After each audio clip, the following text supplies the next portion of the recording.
Hey there, this is a quick spreadsheet on how to keep track of your debt and just a simple spreadsheet for you to keep track of, your balances, your minimum payment, your last due date, and then your last payment amount. So this is how to use it. So I'm going to delete everything on this row and then I can show you how to use it. Hold on.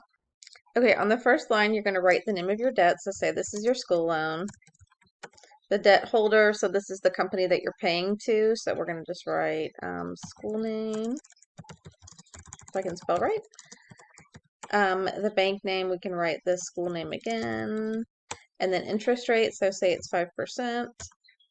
And then the credit limit, this doesn't apply because this is a school loan, but we'll go to the balance. So say you've got a $20,000 balance.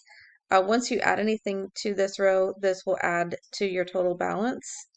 And then your minimum payment, say you have to pay $300 a month.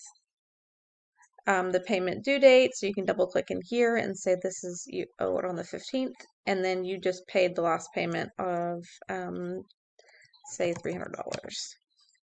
And you can put the website if you wanted to keep track of where to log in to make your payments. So that's basically how it works. Once I'm done with this, on the README tab, we'll give you the video on how to use this spreadsheet. So if you found me on YouTube, feel free to click on the link in the description below to purchase this spreadsheet. Thanks, y'all, and have a good day.